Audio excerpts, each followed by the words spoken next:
right, everybody. I want to thank y'all for tuning in to One Objective tonight. We've got a really good show lined up for you guys. First off, though, I want to apologize for not being on in a while. It's been a long, long while since we've done a show. I know that. I've had questions like, "Hey guys, y'all still doing podcast shows? Y'all still doing shows?" Yes, we are. This is always kind of a time where it gets a little slow for us. Not really because of the fishing stuff, just family stuff and all that. And me and my wife have been working on a house that we've been trying to get up on the market and sell. It's a rental property we've had for years, and we're just done with doing the rental thing. So we're just selling that piece of property, and I've been working on it every single week. And Chris, you've been over helping me with it. Yeah. I mean, but it's under contract now. I want to thank everybody that's helped with the house. I know a lot of my family has been a big part of it, and it's just been great. Just kind of hit it at the wrong time. But anyways, like I say, that's why we have not been doing a show on the weekend. So, but after this show, we'll probably take probably about another 2-week break, and then we're going to hit it pretty hard. Hoping to have our new studio set up, Chris. I mean, yeah, sounds good. Yeah, I mean, I think it's just going to be a little bit bigger, a little more roomy, you know? Yeah. So, but before we get into the show, though, I want to thank everybody for tuning in. If you don't mind, please share the show right now. Before we get into this, we're going to have a special guest on, Skylar Hamilton. He's a Bassmaster Elite Series pro. I had the opportunity to ride around with him on day 3, the final day of the 2020 Bassmasters Classic. I shared that video earlier. If you haven't seen it yet, go to our YouTube channel and check that out. Also, make sure you go on to our YouTube channel and hit that subscribe button before we pick a random winner tonight from our YouTube. We're doing 5 prize packs tonight, but we're also doing a 6th one that is just going to be a random pack. You're going to get all kinds of odd and end things in there, and that's just going to be for our YouTube subscribers. So make sure you go on to our YouTube, One Objective, hit the subscribe button. But let's thank our sponsors. It's helped out with the show, and it's also helping out with our giveaway tonight. Native Kayaks, Bonafide, Baino Power, Yak Attack, Falcon Rods, Missile Baits, K9 Line, and RBT Custom Baits. Ron has done a lot with our giveaways for each show that we're doing with custom baits. Chris, he's doing a $200 giveaway pretty much tonight. Oh, wow. I mean, it's $200 worth of baits we're giving away tonight. The way we're gonna do our prize packs tonight, guys, is so we're gonna have a couple of them is gonna be random. Chris is gonna pick either like a good question for that came through for Skylar. There's also another one he's gonna be doing a random winner. And then we got a couple questions too that whoever answers. Now I will say there's a little bit of lag when it comes to people answering and typing and how it comes through our system. So Chris is going to do his best to pick the first one. And what Chris says goes. So I know last year we had an issue with one of them, and it was nothing we could do. It's just how it came through. So whatever says goes, and if that's the first one he sees, that's just how we're going to do it. So, but we're giving away 3 rods tonight from Falcon. The cool thing about this, so when you win, and I will say if it's just a prize pack or if it's a rod with a prize pack. But the cool thing is it's going to be a certificate. You'll get it, and you'll redeem it through Falcon Rods. And you have the opportunity to upgrade your rod. You can pay a little extra, but it won't be as much as, like, say, the new Caras that came out. It won't be the full price on it. You'll be able to exchange that rod for a bigger, better rod if you want. So, but anyways, we're giving away 3 rods. I think Chris will have pictures coming up here soon of just like our prizes that we're going to be giving away tonight. But as you can see on the table right here, we got some K9, we got some Missile Baits. We're also going to be giving away some One Objective apparel. Also, if you guys don't win a t-shirt tonight, so in our prize pack, let's get this straight too. When you win tonight, message us on Facebook with your name and your address and your shirt size. And we're going to be sending you a One Objective shirt. I don't know if you can see this real well or not, but we'll be sending you a One Objective t-shirt. We have them up on our website. I think they're like $19.99, something like that. If you get a 2X, like I would wear the fat boy size, I think it goes up like $1 or something. But But anyways, you can go on oneobjectivebf.com. You can also look at the top on our Facebook page where we have our shop. You can click there and get a T-shirt as well. So we're going to be sending out T-shirts for that, and it might be a few other odd and end One Objective products that's going to be going in these prize packs as well. So like say 5, and then if you haven't subscribed yet, make sure you go subscribe to YouTube, and that way you can be picked as hopefully picked as one of the random winners for that. So Chris, we got anything coming through the comments right now? I mean, just people checking in. Yeah. Guys, if you don't mind, just let us know where you're listening from. We love to know where everybody's listening from, your state, you know, all that. So, and also two more things before we get this show going, before we get Skylar Hamilton on. Please, guys, share this right now. Go ahead and hit the share button, and that way we can get more people in here. Also, man, it just hit me. Anyways, it was one more thing I was going to say, but I don't know what it was. Sorry. If you listen on iTunes, can you please go on there and either, give us a rating. What do you think the show is? I'm not going to tell you to give a 5-star, but if you give a 5-star, that'd be great. We really appreciate it. So if you haven't done that yet, I think we're up to like 63 some ratings. It just helps us get our show out there a little bit more. So if you don't mind doing that, that would be great for that. So, but Chris, what time do we got right now? 8:07. What'd you say? 8:07? 8:07. All right. So, there's a lot going on right now in the bass fishing. It looks like we got a few guys that might be coming over from the MLF series into the bass. Guys like Jason Christie. We got Greg Hackney. It's a few guys that look like they're trying to come over. Yeah. Not all this is actually. I think yes, Greg Hackney is confirmed. But it's a few guys that are coming over back to BASS, and I ain't gonna lie to you, I'm kind of excited to see some of these guys come back. Granted, we had some really great anglers in the Bassmaster Elite Series this year and last year, and some of these guys had an opportunity of a lifetime to be able to fish this thing. They didn't have to go through the full qualifications. Because where so many pros left, they were taking in a lot of guys that fish in the opens. And I know some guys couldn't do it because of financial obligations and all that. But anyways, you was able to see that there was a lot of talent out there that hasn't been discovered yet. So you got guys that are fishing the Elite Series now that had a great opportunity to get in. And they're trying to make a name for themselves. They're trying to be the next KVD. And it's just really nice to see some of these new names coming into the sport. But it's also nice to see some of these guys coming back. And MLF it's a totally different way. The Bass Pro Tour is a totally different way of fishing. And for some guys, it works out great. Me and James talk about this all the time. And it's like guys like David Dudley, Jacob Parazanik, just that's just two right there I can name right off the top of my head thinking about it.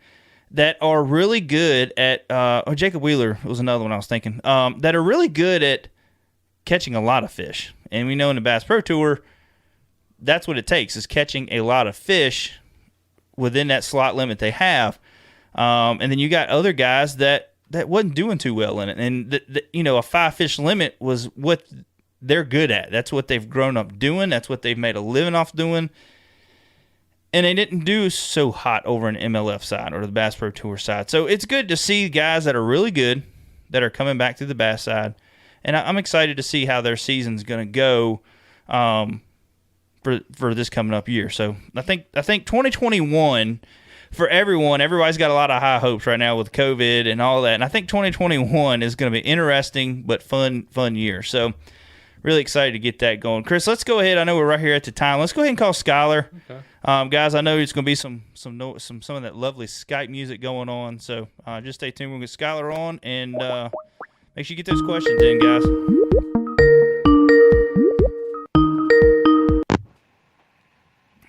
All right, we got you, Skylar. Yeah, I'm here. Oh, man, I appreciate you calling in, Chris. Yeah, Chris, he's building up your scene right now. Okay. Getting everything before we get you put up here. So, Chris, just let me know when you got everything. Does he need to hit his camera button? Or? No, he's fine. He's good? Okay, he's good. All right, Skylar, I appreciate you joining us tonight. I know it was kind of last minute getting with you, but I really do appreciate you taking the time to come on. Not a problem. Had the opportunity to ride along with you on day 3 of the Bassmasters Classic you catch some fish, and it was fun. It was a fun day. I learned a lot, and it was nice to see you catch that big 6-pounder off that bridge too. That was pretty cool. Yeah. I got that on video. I shared that video today, just kind of building up the show, and I was watching it again, and I was like, man, it was like sitting there again watching this. It was just cool to watch you catch that big fish, man. Especially you had your friends and all that on the bridge there, and it's just a pretty cool opportunity. Yeah, it's a fish that you'll never forget. From my perspective, I've watched that video 1,000 times just because you can try to replay it in your head, and it's just a good feeling. I even lost my crock during the whole thing, and it was pretty neat. Yeah. So, man, let's talk about your season. I know it was kind of an up and down season. I mean, you made checks. Yeah. You made some money. It wasn't like it was a total disaster or nothing, but points wise, it didn't look like you made the cut for the Classic. But you didn't have a bad year considering what the year was. Yeah. The thing that hurt me the most this season was the lack of the spawning events that we have.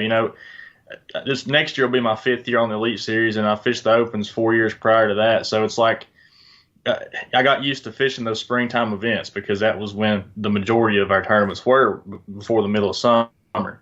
And this year we had, the Florida event, and then we went a long time. We had the Classic, of course, and then after the Classic, it just forever before we had another event. So we were all in a new, position as far as trying to catch fish in the fall. And I fish here in East Tennessee a lot in the fall, but I don't fish in other places very much. And that's really what, there's no excuses. I had a decent season. I just didn't have enough top 20s. I finished in the 30s quite a bit and actually made the same amount of cuts as I did last year. They're just a few events kind of got away from me, and I had a few bad ones. But no, it was a great experience. I learned a lot to fish in the fall in other places, but still did okay.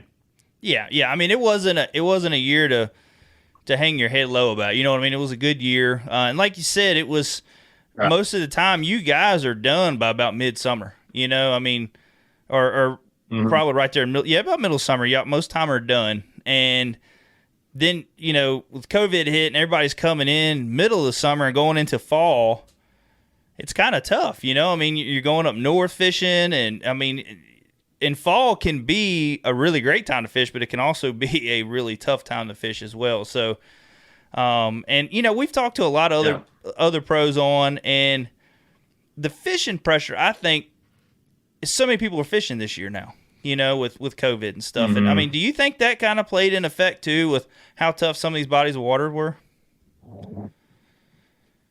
Yeah, absolutely. I mean, like we went to Gunnersville, we went to Chickamauga, we went to Lake Fork. I mean, 3 of the, best lakes in the country. And everybody knows that. They don't know what time of year you need to go. They just fish. So when COVID hit and everybody was buying boats and going fishing, we're showing up there in September and August and just later in the fall, and it's typically tough regardless. When you have that people fishing, it's just adds to it. Now I really enjoyed some of the later events. They were tough, as big a slugfest as normal, but it was just the whole process for me was different because it was so late in the year. You're worried about getting stuff ready for next year, and that plays a big factor too, is getting prepared for the next season. Usually you have your boat sold, you have your sponsors lined up, and it was just a different year for sure. Yeah, and that's what I was going to get at. Yeah, you got all your obligations with, like say, trying to line up all your sponsors for the following year. Some of these guys are kind of waiting to see how the season goes for some of these guys, and I mean it's a lot to it, and trying to get a boat sold real quick, and I could see that being tough. So. But let's talk about your season there, and like I say, we were talking about how the struggle was. But was there one event that stuck out this year, or one fish that stuck out this year that it just kind of haunts you? Like, dang, all I needed was that fish right there, and I would have made a couple more positions, or I'd be in the Classic, or was there anything out there like that? Yeah, it was Santee Cooper for sure. I mean, it's one of the most famous lakes in the country. And I had a great first day. I think I had 13 or 14 pounds, which sounds not that great, but it was fishing pretty tough. And I'd actually caught them in the creek that we were taking off from. Most of them I ran to the South Lake. It's two separate lakes, and caught a couple. But that second day, I mean, I was in, 30th in points going into that second day. And all I had to do is catch a limit, and I'm pretty much in the classic if I make a check in the rest of the events or just do decent. And I caught one fish that second day, and I did everything in the world that I thought I could do to catch a limit of fish and only have one bite. I mean, all day long you fish for 8 hours and get one bite, and it just runs through my head what I could have done. And then you come back in and figure out how guys caught them.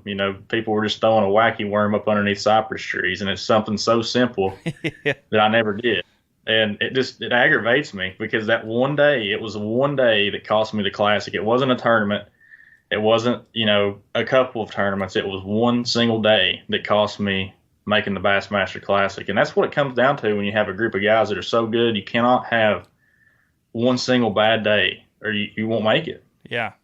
The competition is so tough. I mean, it's tight, man. Everybody's is so versatile now. I mean, it used to be, oh, he's a deep water guy or he's a shallow water guy. And you still have that. And them guys have their strong points of that, but it's still, everybody's so versatile now, and the competition, it's a lot of younger guys out there, man. They've grown up YouTubing and the technology and all that, it's just crazy of the level of fishermen there is now at the age that they are compared to what it used to be years ago, Yeah. And the guys that are coming from college, I mean, everybody has a lot of experience with electronics, and that's a big player now. I'm sure everybody's seen all the forward-facing stuff, and a lot of these guys, they know how to use it. And I feel like I'm decent with my electronics, but I've also seen, I fished back when the electronics weren't that great, so it's still a learning curve for me, even though I'm so young. But you have a lot of these guys that they're in a boat with the best stuff from the get-go, and they learn it. And there's a lot of guys that are better than me at their electronics, and a lot of our events this year, that was what it came down to, was having the best equipment that you can read. I mean, I have all the best stuff in my boat that you can get, but if you have a guy that spent his whole life, learning that, where I've tried to fish shallow pretty much my entire career and then transition into fishing deep, it's still a learning curve, and you have a lot of that. But I feel like I'm getting a lot better with my electronics, and that's going to be a big help for me in the coming years. Yeah, that's something I've seen when I run Lowrance a lot, and I used to drop shot a lot on Smith, and I could do really well with it. Then I've switched over to Garmin and using the live scope, and it's awesome. I mean, it's kind of addicting to watch. It's kind of like sight fishing all year long, and and you can get caught up of trying to catch fish that you see on a stump that they don't even care about your bait, or you can actually see how they react, and you're constantly changing baits. And I don't even want to, that's a whole nother show there that I could get into with the Panoptic live scope. Yeah. But yeah, I mean, like I say, that's been my struggle for me as well, is I've spent more time just trying to catch the fish I see down there instead of trying to set it up, learn it more, and just going fishing. I mean, it's tough with the new electronics out there. It's for sure. And with my Lowrance electronics, I mean, you can, they have the tools to let you catch fish. It's just trusting them. And I have a big problem with, going out and doing some of that stuff, and then I'm like, man, that tree looks good. I'll be staring over at the bank or something, and it just get way off track. And some of those guys, they stay out there and they don't take their head off their electronics the entire day. I mean, they're staring at their graph all day long, and I just have a hard time doing that. And there was a few events this year that you had to do that to do well, and those were the ones that I paid the price in. Trying to, instincts and following your gut are definitely going to pay off, but there's some days that you just got to watch that screen. You got to do it all day, and I've got to figure out when to do it and which tournaments to do it in. Yeah, understandable there. Chris, you say we got a lot of questions coming in. A bunch of questions. All right, let's get to a few of them, and then we'll go into a few more topics. And First one is from John. Have you had a lot of smallmouth bass fishing experience? If so, when it comes to jigs, how big is too big, or when is a bait too big for a fish in general? Yeah, that's a great question. I do have quite a bit of smallmouth experience, maybe not the northern smallmouth. Here in East Tennessee, we have a bunch of smallmouth in Douglas and Cherokee Lake, and they act a little bit different. I've seen them bite baits that you'll be fishing for largemouth, a great big flipping jig or a big spinner bait, and those northern smallmouth will bite big baits too. I think it really just depends on the mood of the fish, or what time of year it is. It just if you can tell they're eating big bait, they're going to eat a 6 to 8 inch gizzard shad. I've seen them eat big rainbow trout on South Holston. I've caught them on big 8-inch rainbow trout swim baits at South Holston. So there's really no bait that's too big. You just may be more effective with smaller baits like a Ned rig. You may catch a lot more fish, and you're still going to catch big ones. So it's not really necessary to throw big baits for smallmouth. I mean, you can catch them on them, but they're also probably going to eat just a little jig or a little swim bait just as good as a bigger one. Yeah, that's a good question. What's the next one we got there, Chris? Justin wants to know is how do you control your excitement and keep your focus on the next bass, working on the next big one, like when you caught the 6-pounder? Yeah, so that was an amazing fish, and to me, it's like every one you catch, you just pretty much have to put it out of your mind, and you got to focus on catching the next one. But in a Bassmaster Classic, you're fishing the final day. Even though I had a pretty big gap from first place, as soon as I catch that one, I put it in the live well. I'm thinking, man, if I can catch 4 more like that, I can have a chance to win. And if Hank had a bad day or something, but you get excited, and I like that. I love catching them and stuff. But to me, I get more excited when I'm going across the stage or when I'm pulling up on the boat trailer at the end of the day when I've got 5 good ones in the box. But when my job's done. Throughout the day, you kind of control your emotions and just try to get the job done. Yeah, I think that when you catch a big one during the tournament, and because that was early in the morning, so when you catch something like that, all right, I still got to catch 4 more, 5. I mean, 4 more, 3 more, whatever you had, and Now, when you catch a big one on that last one, you already got a good limit. I mean, that right there, that's the emotional time. Then that's that's when you get the shakes and the jitters. Yeah, it's when you've got 5 for 12 pounds or something, and you're going 3 hours without a bite, and you catch a 6-pounder. Those kind of fish are just incredible, and you don't forget them. But when you catch a big one that early, like I did in the Classic that final day, your whole mindset is, man, I got to catch 4 more just like this one. I'll have a chance to win. Yeah. And for me, Chris knows I'm very superstitious. If I catch a big fish for my first fish, it's already set in my mind that, wow, this day's going to suck. Yeah, this day's going to suck. If I catch a 10-incher on my first one, I'm like, oh, man, we got a chance at winning this thing now. Like, that's how I am. But yeah, I understand. But Chris, you said we got some more questions? Yeah, Vegas wants to know, how often do you guys re-spool? For me, I re-spool quite a bit. It really depends on the technique. If I'm fishing, a lot of heavy cover. With braid, I use vicious line. I don't re-spool braid unless it gets low on the spool from retying, where it's not as effective on the reel. But braid, I don't re-spool all year long unless it just needs it. You can kind of tell braid usually lasts all year. But fluorocarbon, I usually re-spool every event. Some days, every day, if I'm fishing boat docks or something where I feel I'm setting the hook hard, and you don't need to do that. But in my situation, every fish could be a $10,000 fish, and the line still works great. But I cannot take a chance at there being a little nick down that line somewhere. So I tend to re-spool, every day during the event with fluorocarbon. During practice, I don't re-spool it. I'll use it from the previous event. But if I'm just fun fishing, I'll use it for a couple weeks at a time. Yeah, you ain't like Gerald Swindle.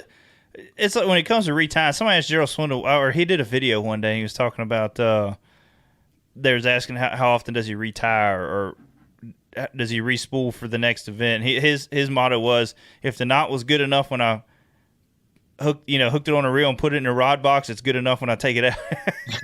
I'm like, not me, man. Yeah. I don't know. No. Yeah. Yeah. But Chris, we got another one.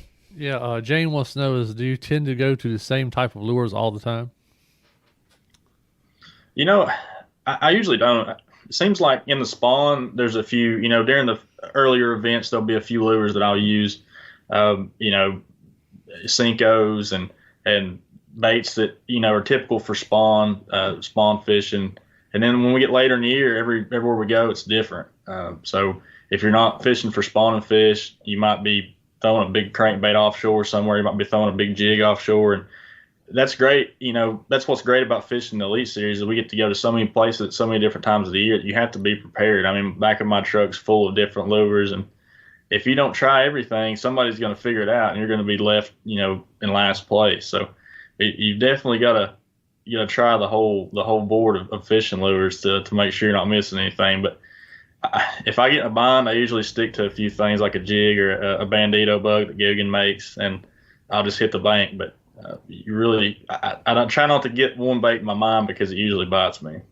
Yeah, yeah. And before we go any more questions there, Chris, I wanted to talk to him some more too about going into. I mean, we had a couple conversations on the boat, but when you get into the off season, what are some things you like to do when it comes to tackle prep? What is the main things? I mean, do you change a lot of hooks on your crankbaits, or was it you that was talking about too that you do some? Don't you paint some crankbaits too, or something like that?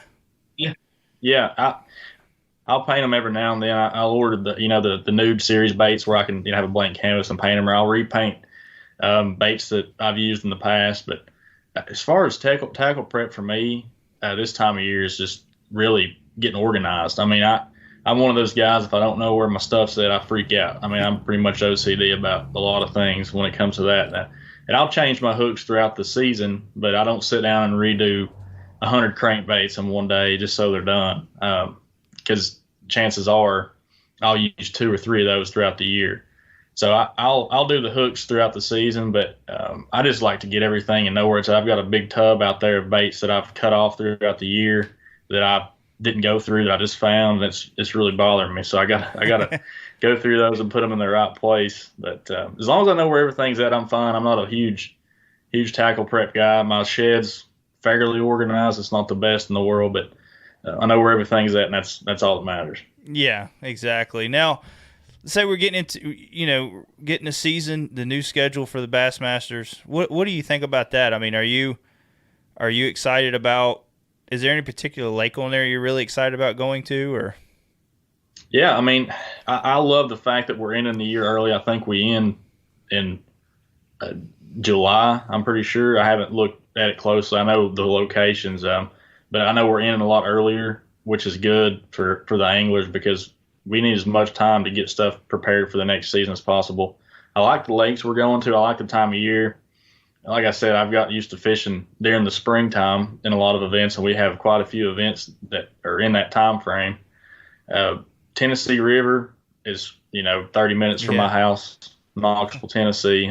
I live in Dandridge, so I'm pretty excited about that. I haven't fished down there a whole lot just because I fish Cherokee and Douglas, and there's really not any events down there as far as tournaments, but I'm pretty excited about it just because I'm fairly familiar with it, and I pretty much know what to do or what to expect as far as weather, because it can be really cold. I mean, it's an early event, so I'm looking forward to that one.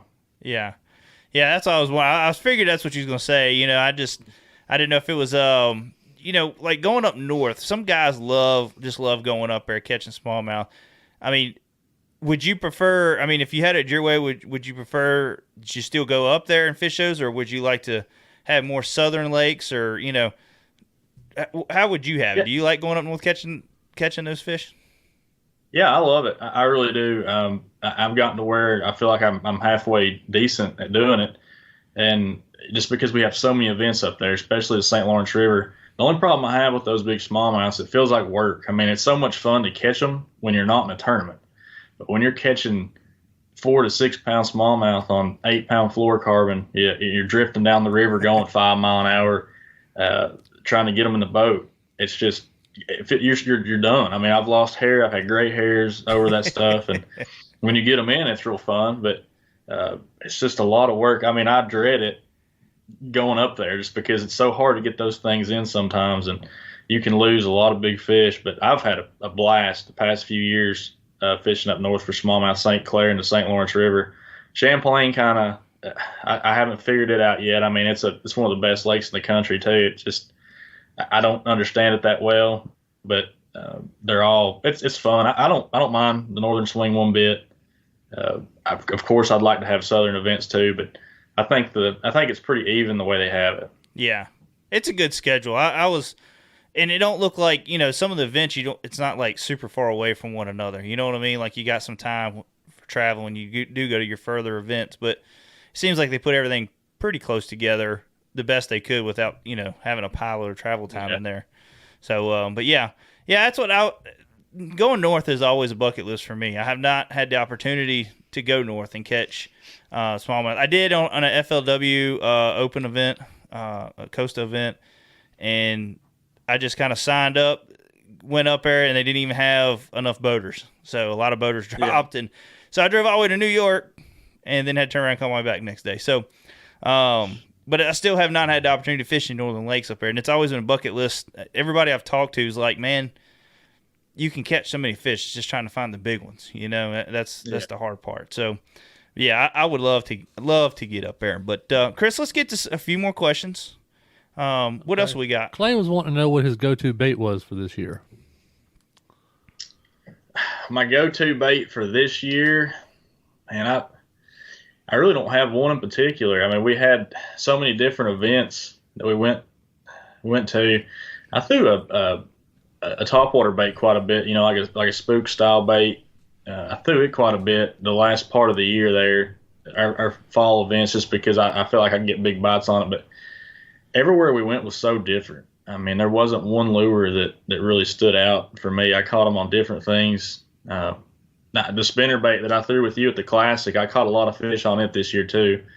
So if there was one that kind of stood out as far as catching a lot of fish at a lot of places, it was probably that spinner bait that I threw. It's just a double collar auto-bladed spinner bait, a half ounce to a 3/4 ounce white spinner bait. And it catches them when the water's, dirty or the water's cold.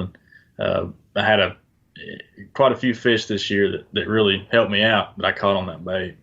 And I want to tell everybody, too, because I don't know if I think I did get that on camera. I can't remember, but you had a guy that followed you. Did he follow you all 3 days of that Every event? day. Yeah. So he stayed right there with you the whole time. And at the end of day 3, you went over and handed him a couple of those spinner baits. And I thought that was the coolest thing, man, because a lot of guys wouldn't do that, No, that guy was awesome. And he was there. I guess he saw me on live at some point. I guess they had a board pop up that had the little, pinpoints where we're all fishing.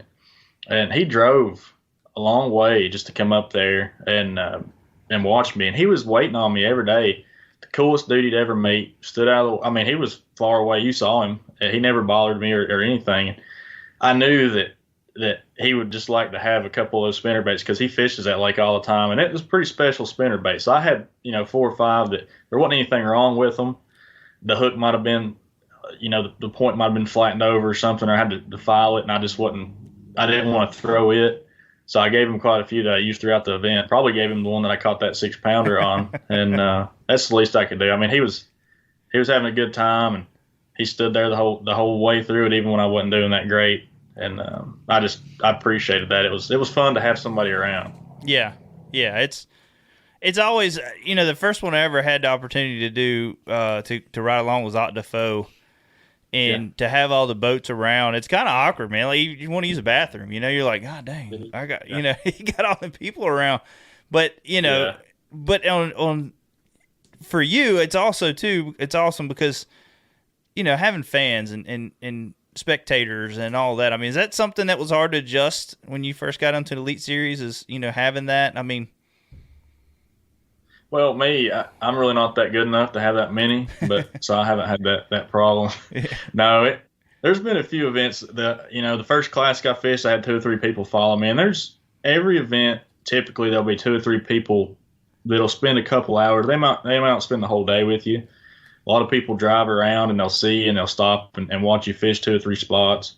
And I haven't had many problems at all as far as people, fishing that I've been able to notice. They may go out there after we're done and fish our spots like crazy, but it is something you have to adjust to. You got to take into consideration. But really, they're people too.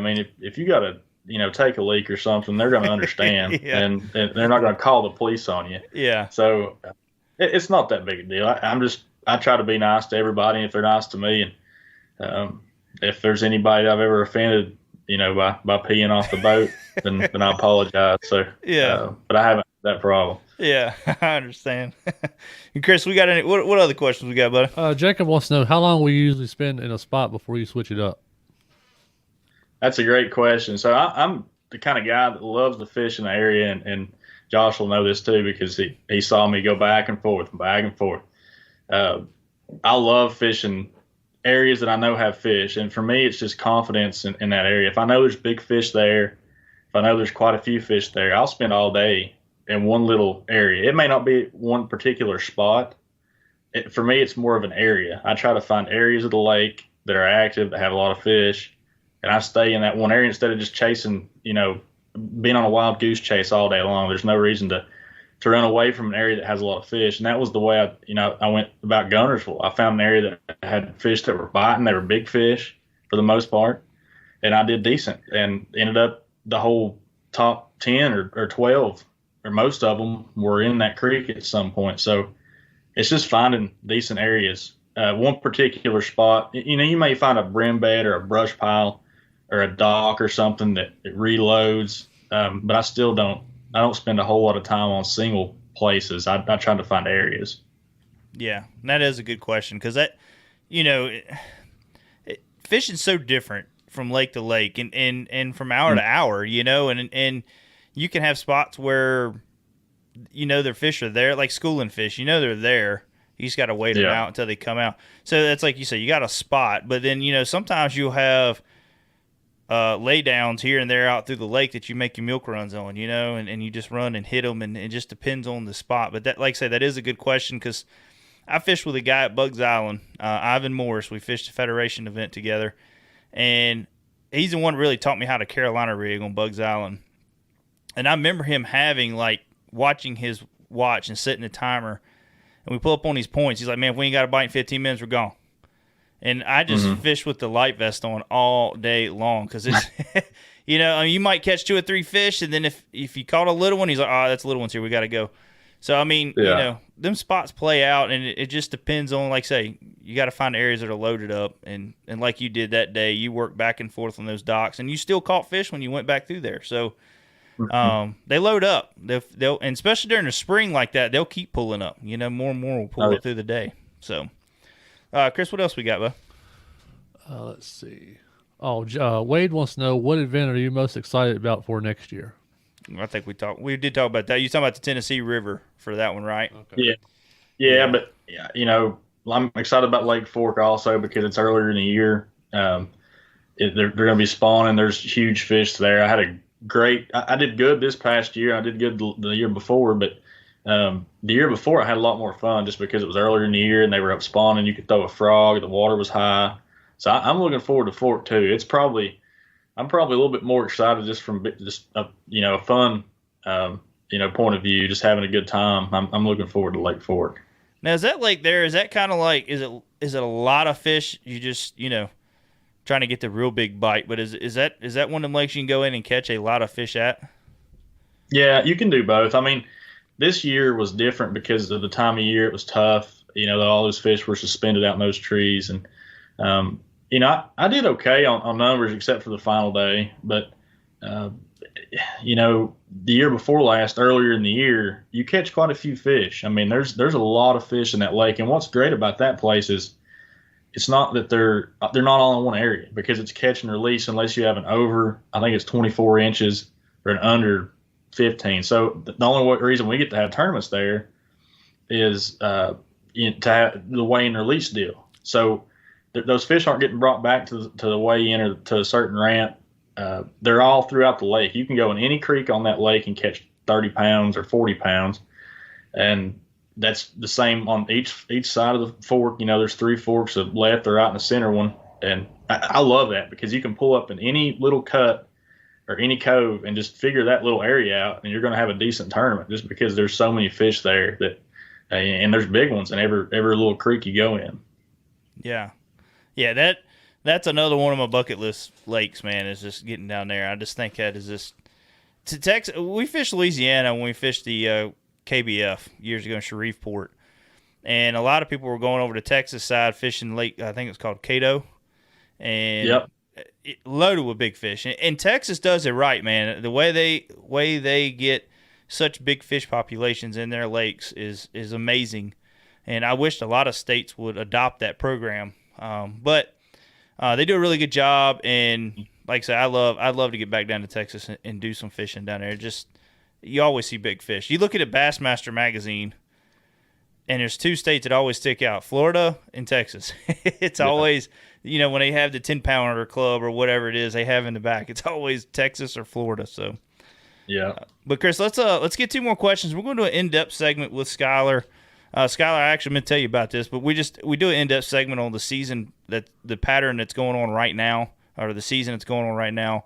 But we'll get into that in just a second. Chris, let's get 2 more questions for him, and then we'll get to that. David's curious who the big fish in the who has the big fish in the photo behind you. Oh, that's actually me and my grandfather. That was taken, quite a few years back. I was little. That's on Douglas Lake. See if I can move out of the way here where you can see it. That was on Douglas Lake where I live here. It wasn't a great big fish, but it's a special one. It's a great memory to have up on the wall. But now he's the one that taught me quite a bit about fishing. So I try to keep memories around everywhere I can. Is he the one that got you into like tournament fishing and all that too, or?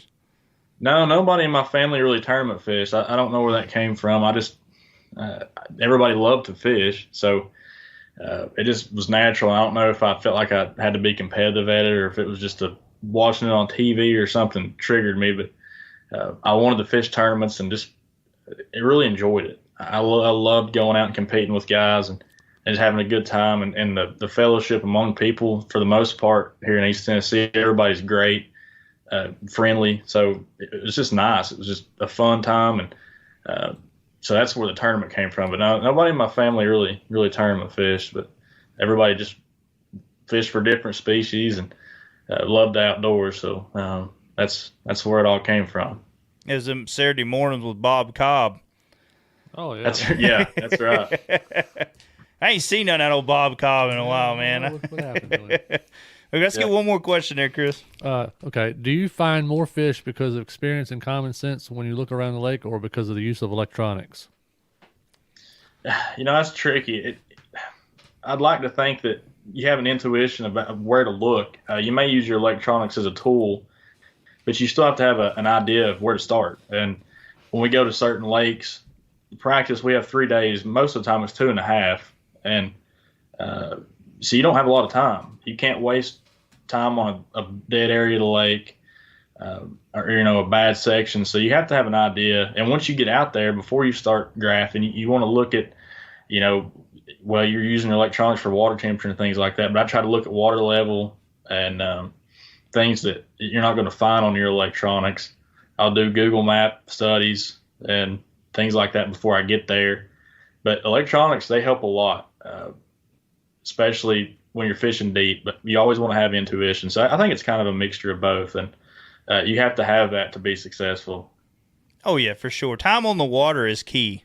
So we always talk about it, and everybody always says it. I mean, every pro we've had on down to the, local guys here, time on the water is key. And if they're spawning, granted, you can still catch fish deep, but the chances are going to be greater if you move up on the bank and start fishing for spawners or cruisers and all that. So you kind of got to have that understanding of their seasonal pattern, but then also getting in there. And then once you figure out the seasonal pattern, you start using your graphs to find those spots for them. So yeah, that's a good question. Let's do an in-depth segment, and then after we're done with that, we'll get into like 2 or 3 more questions, and then we're going to let Skylar go, and then we'll get into some more of our giveaway stuff for the night. So, Skylar, so normally our in-depth segment is the seasonal transition we got going on right now. We're getting into we're into winter for the most part. What are some things, especially where you fish at? You're fishing the Tennessee River area, and what are some baits that you like to use when we get into this wintertime season? And where do you like to look to catch those fish? So, here in East Tennessee, we got Douglas and Cherokee, Fort Loudon, and a lot of different lakes just in this little area.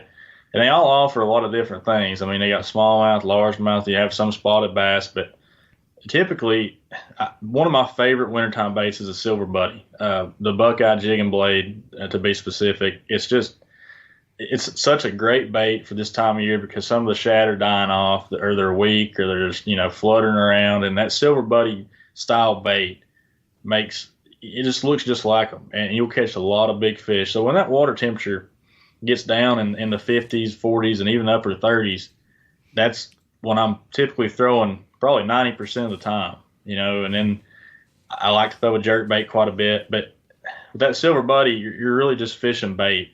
You're looking for bait that's in maybe in a ditch, maybe off of a point.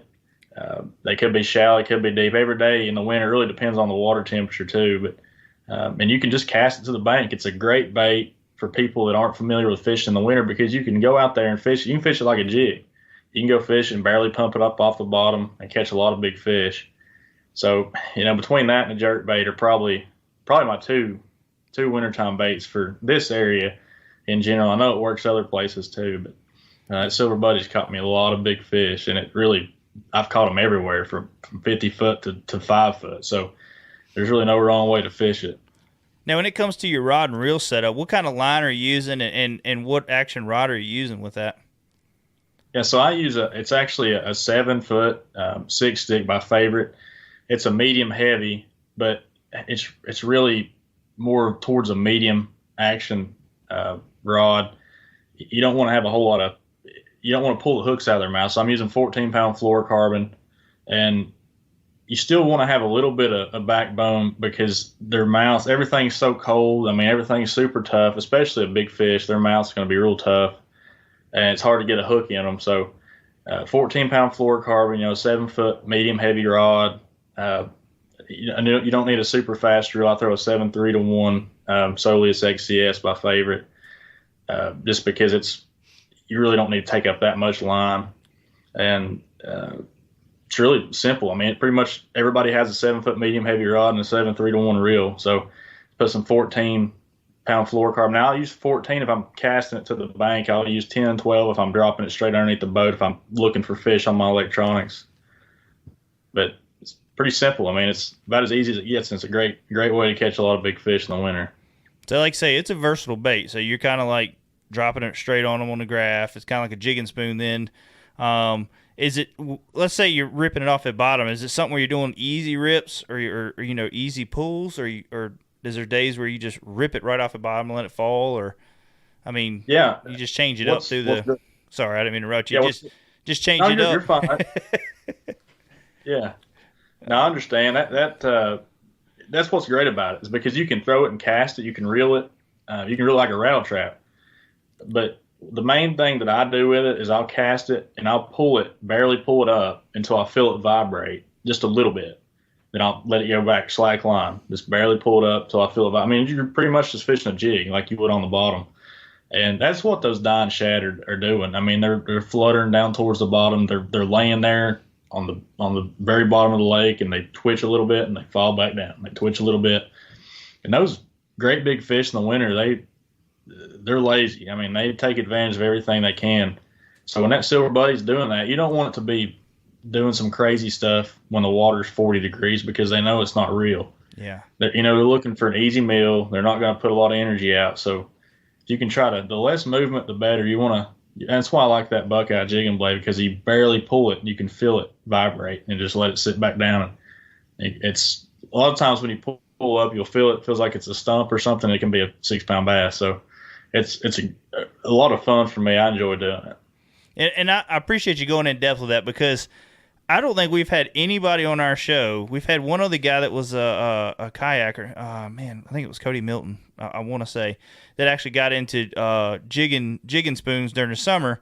Mm-hmm. But most of the time when we have somebody on right now, they're like, I get a jig, and I'll go work a jig or a rattle trap, or so it's nice to have something different, because I know when we were down there in Tennessee, we went and fished Lake Chickamauga and went into Fishtails down there, which is an awesome tackle store. I loved it. It was a great tackle store, but they had a lot of those silver buddies down there, and I'm like, man, this has got to be the ticket down here, you know. And I didn't buy none, but I know I fished Smith Mountain Lake a lot up here in Virginia, and I think that's something I want to try more of, because I've had guys that, they get me on jigging spoons and all that, and I think that's something I want to add to my arsenal, because I just never understood it or what I need to do to fish it. So I never really messed with it much. I always just do jerk baits, like you said, and I throw Cincos a lot too during the wintertime on docks, on flick shakes, and so yeah, it was good having that. I like hearing about that. So, Chris, let's get 2 more questions, and then we'll probably let Skylar go. David wants to know if you ever kayak fish. Yeah, I actually have a kayak. Me and my dad have a kayak back here behind the house, and we used to float a lot more than we floated rivers. We really didn't go out in lakes and all that. We would float 10, 12-hour trips. Put it in perspective, a lot of people don't know where I'm talking about, but we'd put in at like Newport, Tennessee, and float all the way down the Pigeon River into the French Broad, where it comes into Douglas Lake, and then we'd take our vehicle back, and it'd take 10 or 12 hours. I mean, it was a lot of fun. That's really the extent. I didn't paddle a whole lot because you're in a river, and I really liked that. So it was pretty. I guess you could say lazy man fishing in a kayak, because I know a lot of guys put a lot of work into paddling to spots and things like that, but we just jump in, and if you didn't flip over, then you're having a good trip, because a lot of those rapids and stuff, they'd sneak up on you. I really enjoyed it. A lot of big smallmouth, and it's something that we used to do in the middle of summer just to cool off, and had a great time. Yeah, I actually went, me, Chris, and James, we all kind of went from bass boats to kayaks, just doing the kayak tournaments, and that's how we kind of grew our business. But it's something about it for us. It was like getting back to your grassroots, and me and Chris, we love hitting the river, man. That's what we do, and that's actually why we got into the business we did with making motor mounts for kayaks, because I'm like, man, I'm not paddling 3.5 miles back up that river to get to the dam. So we started making motor mounts, and but man, it's fun. It's relaxing if you do a float. You just get in there having a good time. Cheap, some cheap equipment, just in case you do flip over, you don't lose a whole lot of money. And it's just fun, especially during summertime. You can get out and wade and swim and go catch some fish. And smallmouth in the river, it's just so many of them, and you go out and throw a whopper plopper or something like that in there, which is phenomenal around here. I don't know how it is down there, but here a whopper plopper in the river is just killer. And same thing. Yeah, it's nuts, man. Smallmouth hate that thing. They just want to kill it so bad. So, but Chris, let's get one more question. Okay, let's see here. I had one saved. Oh, Jane wants to know, when you travel, do you stay in a trailer or stay in hotels?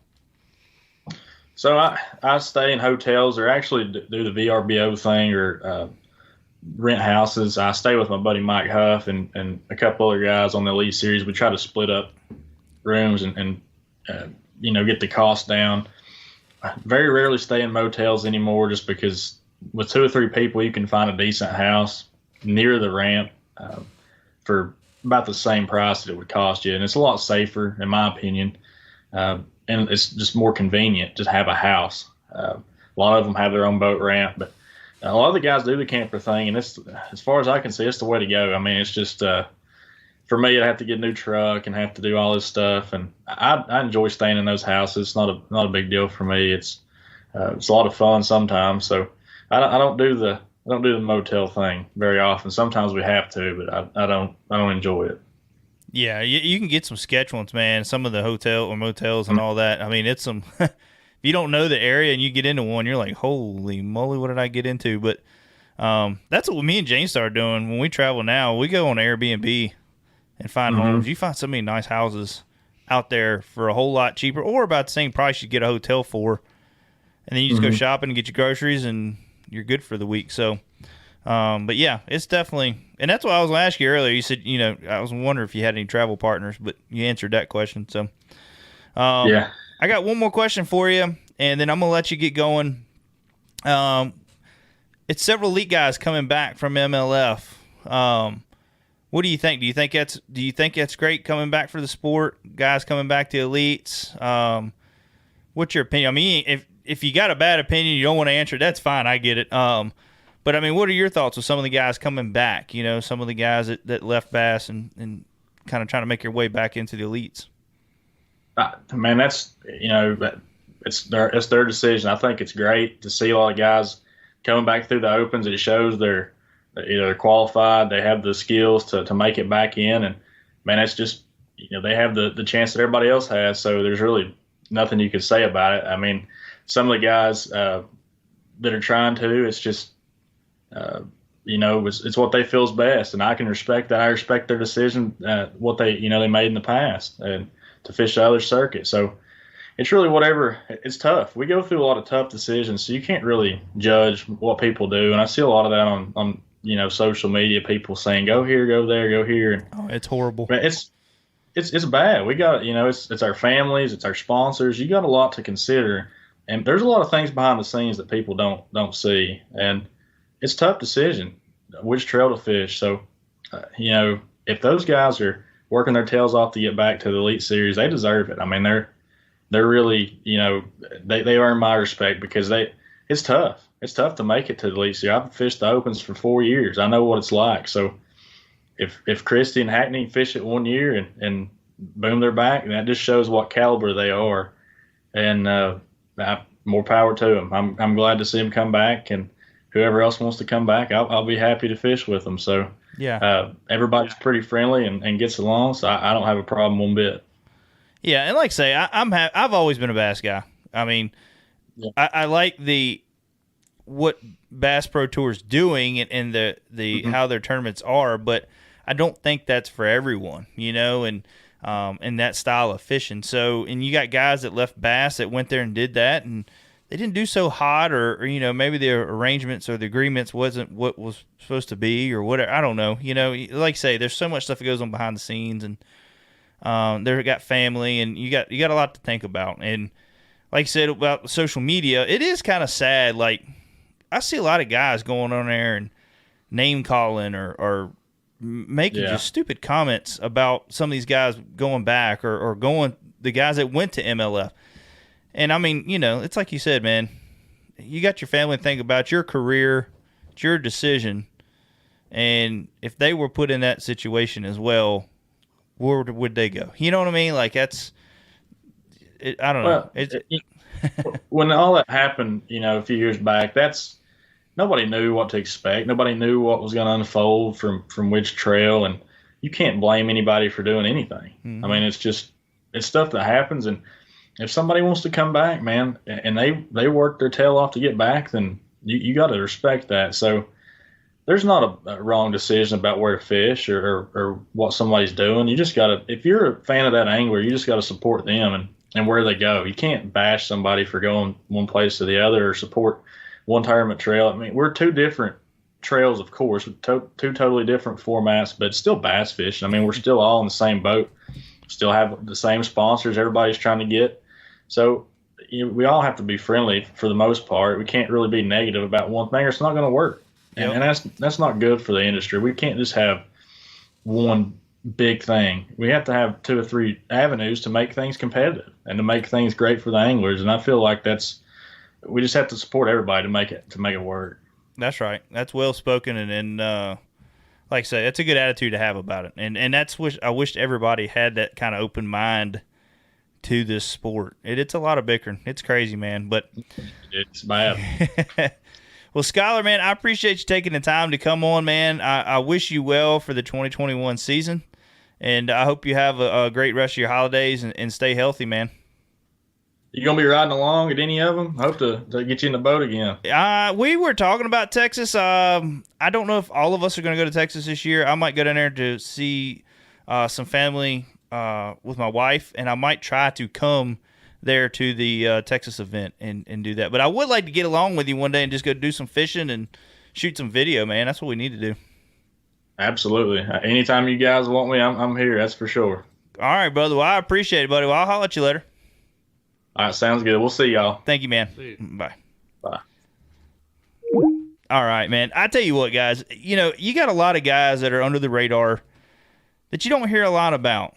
And Skylar Hamilton, he is. If you look at his record, he's actually got a really great record and some good stats. I mean, this year, like I say, it was an up and down year for every angler.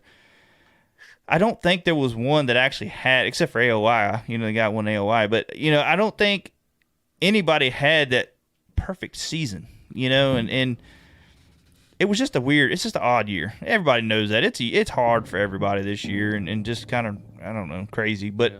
But Skylar, man, when I had the opportunity to fish with him at the Classic, he was just like, he's just like every other fisherman, you know, like he's just a normal guy that just out there living the dream, and had, you know, some great opportunities to get where he's at, and he is living the moment, you know, and it was just, he's a very humble guy, and I had a great time fishing with him, and I hope I get the opportunity to fish with him again.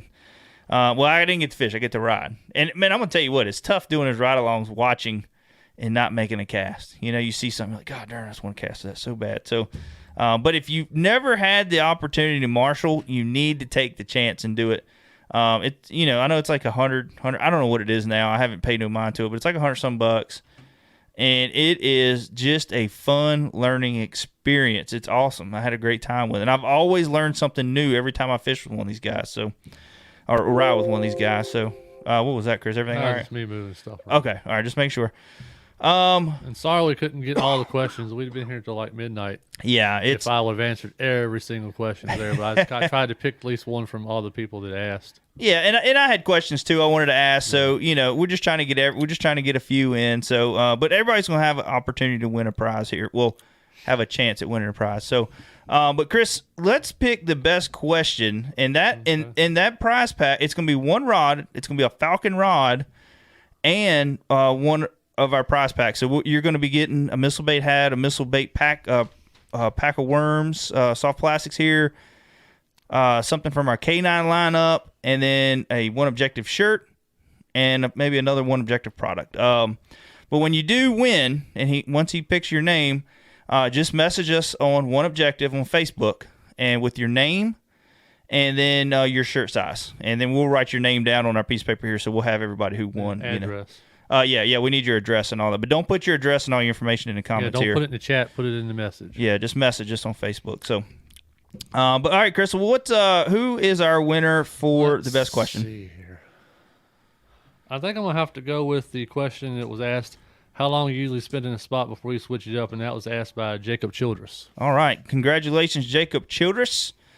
You won yourself a prize pack. Like I say, message us on Facebook in our messenger. And if you want to, you can also tell us what the question was that you wanted off if you just want to, clarify. But Chris is writing everything down here. Give us your shirt size, your address, and then I can't promise you guys you'll get this stuff for Christmas because it's just coming up the week. Probably not. The way shipping is right now. Likely no. Yeah, so it'll be after Christmas. Yeah. When Christmas is Thursday. Yeah, so they ain't gonna get Thursday, Friday. Yeah. So you ain't gonna get it. No. But it'll be after Christmas, I promise, guys. So anyways, first off, I want to thank everybody again tuning in. It's been a fun show so far. Yeah. I mean, we've had, 50-some people at one time tuning in with us. Guys, if you don't mind sharing it right now, we're going to be getting into another prize pack question. But before we do that, I just want to thank everybody. If you can share this show, if you haven't shared it, you just tuning in. Please share it if you don't mind. And like I say, we're giving away some prize packs. Chris has got them coming across the screen right now. We already just gave away one, so we got 4 more. And then we're also going to be picking from our YouTube. So if you haven't subscribed to our YouTube channel yet, make sure you go do that because we're going to be picking a winner here in a little while. And that's just going to be a random pack. We're just going to be sending you some random stuff. I don't really have nothing here because a lot of these are for the 1st through 5th. But you are going to get a pretty nice prize pack. So if you subscribe to our YouTube channel, we'll be picking a random winner here shortly. So, but let's go to question number 1. Okay. This one is super simple, especially if you follow Bassmasters. Yeah. I'm expecting somebody to answer this pretty quickly, so stay ready. Okay. But all you got to do is give the angler that won the 20. Wait, hold on. Whoa, what? Are you going to tell them what they're winning first? This one's just for a regular prize pack. Okay. All right. I'm sorry. Yeah, no, you're fine. Thank you. Okay. This is for a regular prize pack. But what we want to do is know who was the angler that won the 2020 Bassmaster Classic. All right. So just keep an eye out. I know this one's going to go quick, especially guys that follow Bassmasters, follow bass fishing. Now, if an answer comes up, I won't read it right away just so the comments can get caught up and I can hopefully pick the right person. Yeah. Like I say, Chris is going to do his best to pick the first right one. But if they come in all at one time and all that, sometimes it gets mixed up. So Chris is just whatever he says is going to go. I don't want to hurt feelings or nothing like that. But anyways, guys, if you don't win a prize pack tonight, if you don't mind, go check us out, oneobjectivebf.com, and get your One Objective t-shirt, man. These are comfortable shirts. I really love these shirts. They're really nice. If you're real familiar with the Yak Attack or Bonafide shirts. The first one I see is Clay. Oh. Who is it? Clay. Clay? That's his was, there's several of them with the right answer, but his was the first. The first one. On my screen, his is the first. Okay. So everybody knows. And it's Hank Cherry. Yep. Congratulations, Clay. What's his last name? Brizendine. Did you butcher that up? I probably did. I hope you probably did. Hope Clay's not mad at me. I'm gonna tell you what. I would be the one that really butchers it up. I'm not good at reading names at all. But congratulations, Clay. Like I say, message us. Let us know what question you won, but also give us your address and your shirt size so we can get you a prize pack out to you. But like I say, a lot going on with Bassmasters. It's a lot going on with MLF. John Cox, I think they were talking. He was up in the air on if he was going to fish several different series, which is crazy, man. I mean, granted, I know that's what them guys do, and that's what they love to do. But, man, I mean, that's tough family-wise, being gone all the time. I give it to them guys. It's a struggle when you're around these guys a lot and just talking to them and the amount they're gone and how hard it is when families. And it's a grind, Clay man. says I got his name right, so we did good. Oh, good job, Chris. Yeah. I knew you would get it right. Yeah. You're pretty good at reading names. Yeah. I'm not. I am not. It's funny, man. I tell you how bad I am at reading, or I'm not good at putting things together, shall I say, when we read. That's why I need pictures. That's why Bassmaster's so good. They got pictures. I can read a little bit, and then I can look at the picture. Yeah. But anyways, I always like going down the road, and me and my wife like reading license plates. I imagine a lot of people like doing that. I don't know. But I'll look at one, and I can never put it together. But I'm going to tell you what, my wife, if they had like a competition for that, I think Tammy That'd be a good game show. Yeah, I think it would be a great game show. And I'm telling you, I think Tammy could win some money on that because she's really good at it. I'll see stuff, and I'm like, there was one, it was CIMFAS. And I was like, what's SimFast? Like, like, she goes, no, it's C, I'm fast. And I was like, oh. But the bad thing was it was on a Mach 1 Mustang, so I was like, it's stupid license. No, I'm just kidding. I'm just kidding, guys. But no, she's really good at that. But let me get back on topic here. I'm getting way off here. But no, I want to thank also two guys. I want to thank everybody that has subscribed to our YouTube channel this year. We have had a phenomenal year with subscribers and a lot of questions. We get a lot of questions all the time. So if we don't get to your questions right away, are they allowed to win multiple times? No. Okay. No, just one winner. It will be a different winner each time. You know what I mean? Right. So just wanted to clarify that. So somebody says, "Well, I answered first." Yeah, you already won something. Yeah, if you already won, you only get one chance at winning something. So, but anyways, I want to thank a lot of people, guys. We're gonna be doing. I actually got another YouTube video that's gonna be coming out here soon from our practice down at Lake Chickamauga, and then we're gonna have our tournament video coming out. It's gonna be kind of like me and James's joint practice, and just the fish we caught and some of the struggle we went through, and then when the tournament hits, all the struggle we went through. It was tough. It was a tough time for us down there. We had a great practice, had a good time. Yeah. But it was tough. So, but we're gonna be doing more fishing videos next year. Hopefully do some more this year, but weather's coming in and all that, and off and on, and just work in general. So next year, definitely we're gonna get out there and do some more fishing. But stay tuned, because like I say, we got a lot to come. We got some products that we're hoping to be coming out with here soon.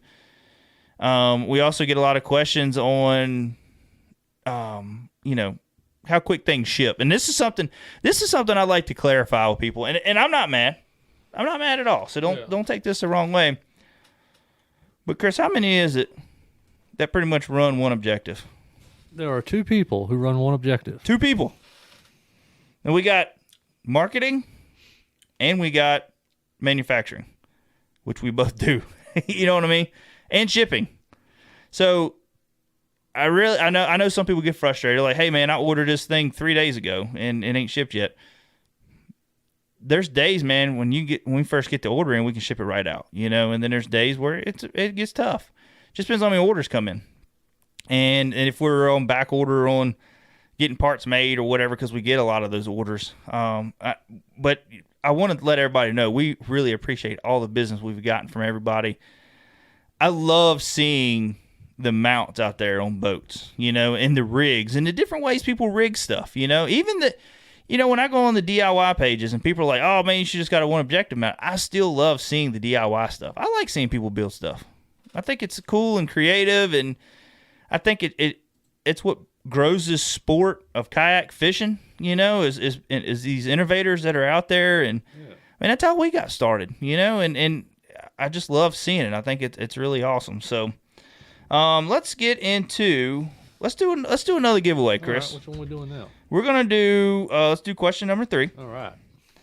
And this one, I can't remember if we did this one on another show or not. I can't remember. I don't know. On one of our other Christmas things, but I love doing it. You know why I love doing it? Because it was a really good show. Yeah. And I learned a lot, and it's a technique that I love to fish too as well. But the question is, what are we giving away? We're going to give away a rod and a prize pack. So you're going to get a Falcon rod, and you're going to get a prize pack with missile bait product, K9 product. Is it just going to be one of the? Are you going to pick a random one to send them, or are you going to specify which one they're going to get? No, we're just sending the rods, guys. Okay. It's a certificate. We have the rod. I'm going to put the rod on there that they're actually giving away on the certificate. Yeah. But you have the option to upgrade. Yeah. So if you don't want that rod and you want to upgrade to if you win a buku, because we got I think a low rider in one of them and a buku and all that. So if you win a low rider and you want to upgrade, if you win a buku and you want to upgrade to a low rider, you just pay a little extra and you'll get that rod. Or if you want to upgrade to a carrot, you have the opportunity to. So, or you might be able to ask, hey, can I get a different? If you got a shaky head rod and you want to, another rod, just ask them. Yeah. They're pretty good about it. Sam's really good. I like working with Sam. But anyways, Question number 3.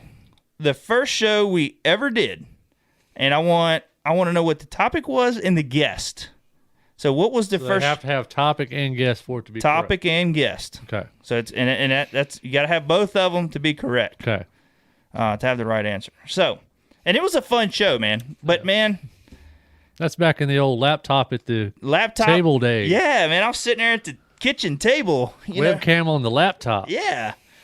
It was fun though, man. But I was so nervous. Actually, to be honest, when we started out, I was on the couch. Oh, he was on the couch? Because I had to put the laptop onto a little tray, and then I had the Ethernet cable coming out because I didn't have a long Ethernet cable then. Yeah. So then once the show got, and I didn't have good lighting. So once I got over to the kitchen table, that's when we actually started trying to do them live on YouTube. Yeah, that's when you upgrade from the couch to kitchen table. Yeah. That's a struggle right there, man. We've come a long ways. Incorrect, Ron. Uh-oh, what was that? What was it? He said kayak fishing and Jason Hensley. No, no. We didn't know the myth, the man, the legend then. No, I really didn't. I don't think I knew him too well then. Because it wasn't long after that we did a show with Casey and Chad Hooper. That's when the whole measuring board fiasco. We've never had fish burn on Jason. No. If you go, look, I'm going to give you a hint, guys. Vegas, it's all got to be in one comment. Yeah, put it all in one comment there. And like I say, we need the topic and the guest.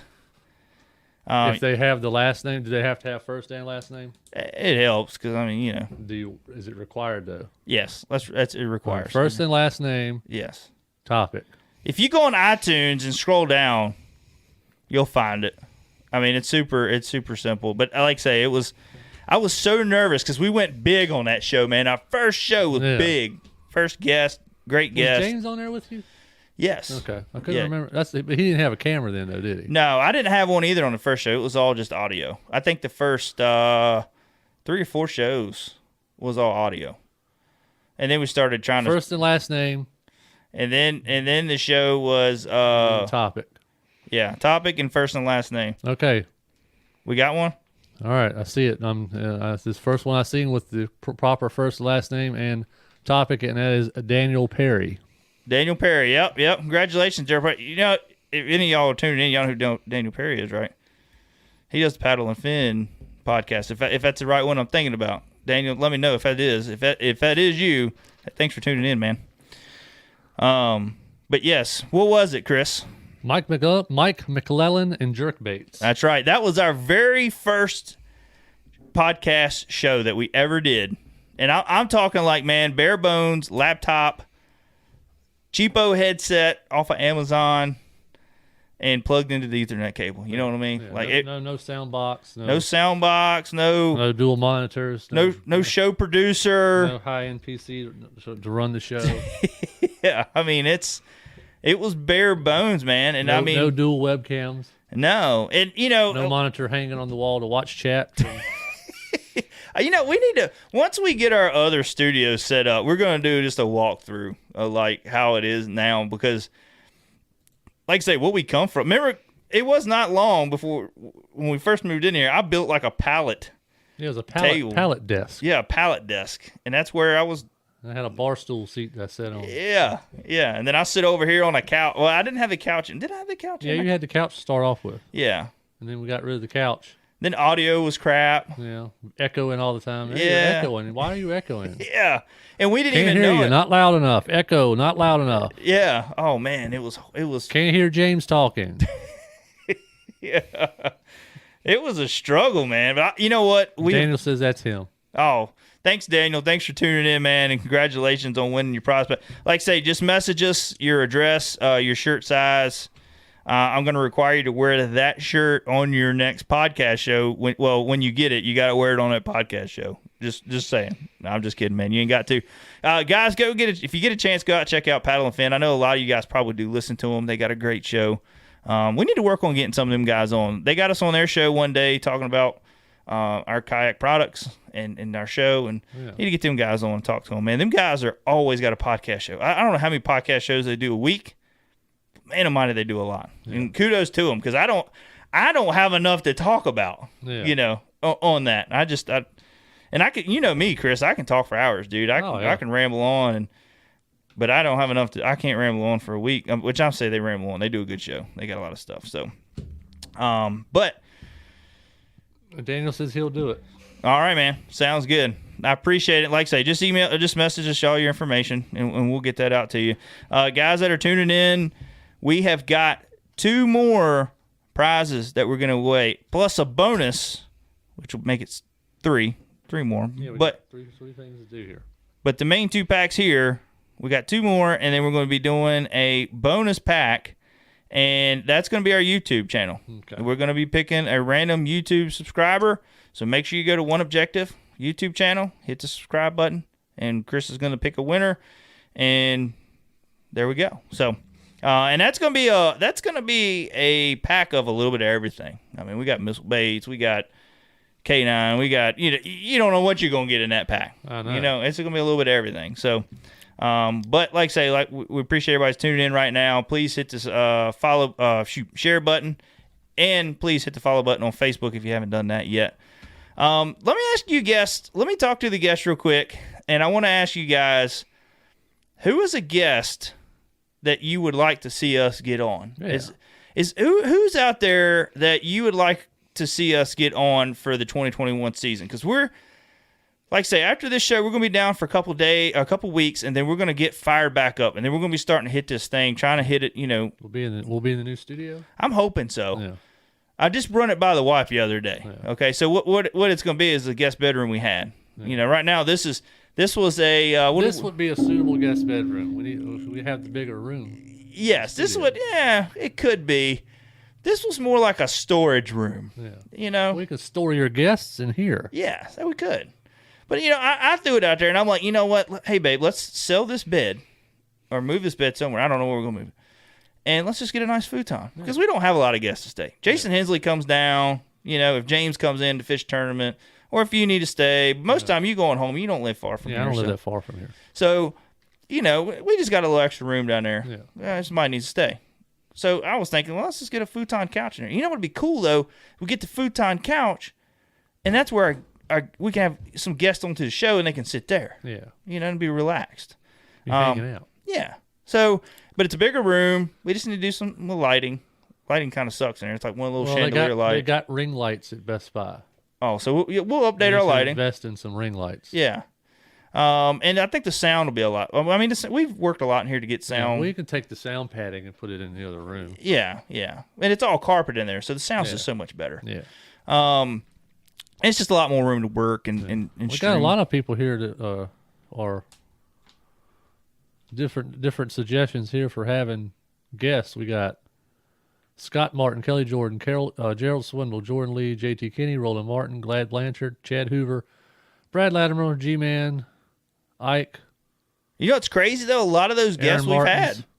We have Damian Thau, Mark Zona. Did we have Mark Zona on? I had him on.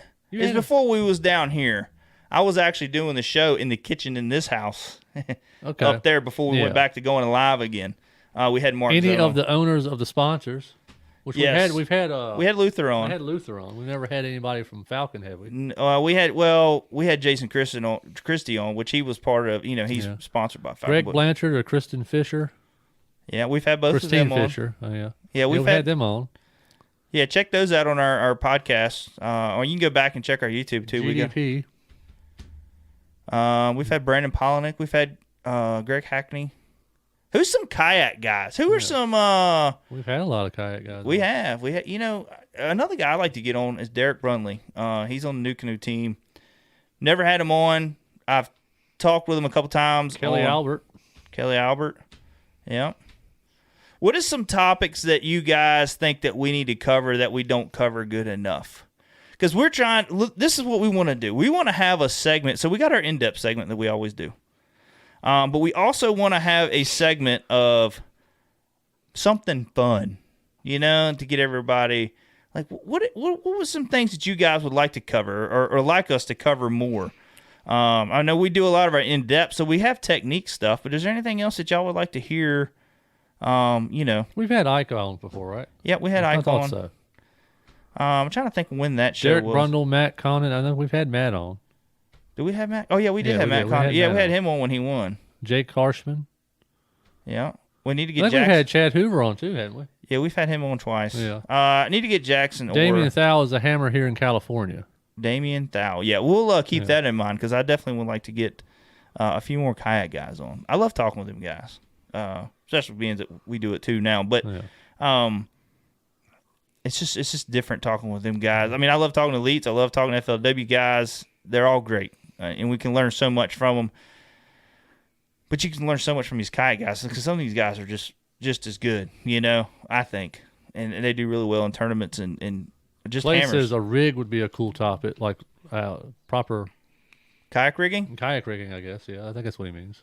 Or a rig like Alabama rig. Oh, yeah, well, that I didn't think about that. Do you mean Alabama rig or a rig like a rigging a kayak, Clay? Yeah. Oh, does it say a rig? Yes, it's a Oh, rig. yeah, Alabama rig. Okay. Yeah. Yeah, that would be a good topic. We ain't never covered that. Tactical bassing, Yeah, that would map be. reading electronics. We kind of had that. We did. We That had was the map. What was he called? the sonar doctor. Sonar doctor. We had him on. He was really good too. He was when you look at the pictures, he doesn't look that old, but when you talk to him, he sounds like a lot older. He is a lot older guy. He's like 80-some years old, I think, but he's really smart. Yeah, Alabama rig's what Clay was talking about. Yeah. Roland Martin would be a fun one. If we had Jimmy Houston on, it'd be fun to have Roland Martin on. He called you Jeff. yeah, he kept calling me Joe.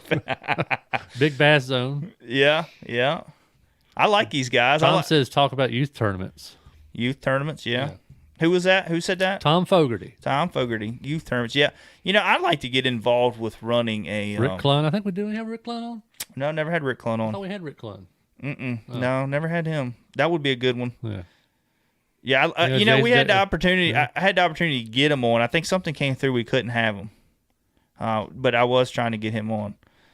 Every time that we've had the chance of getting Jordan Lee on, there was an issue. Brian says he'd like to hear your opinion on why the A-rig is not allowed in tourneys, but Panoptics and live scopes and such are. My opinion. That's a very good. That's a good point you make there, Brian. Yeah, and I get that. I understand. I know what you mean. Yeah. And I use, like I say, I use Panoptics.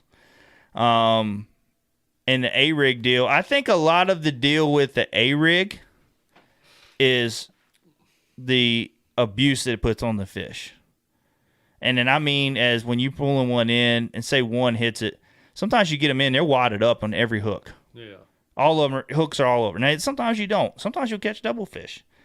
When it comes, maybe limit it to them from what is it? well, like Tennessee, I think, like and 6? North Carolina has They normally 3. have 3, yeah, have a 3, And then you got 2 teasers, you know. So, but I understand your question there. Yeah, that's hard. It really is. But you know, like the Panoptics thing, I'll tell you this: you can have, and it's like Skylar Hamilton said, you can have all the best electronics on your boat, but if you don't know how to read it, or if you don't know how to get those fish to bite, because I've had the Pan, I've had it for 2 years now, I think, and it's cool. You've been out there on the water with me. We've watched it, but you can keep casting to some of these fish, and they'll never hit it. They don't care. Yeah, and when you get into real shallow water, sometimes now they do have that new thing where you can adjust it. It turns it sideways and scans out, and it's great for shallow water.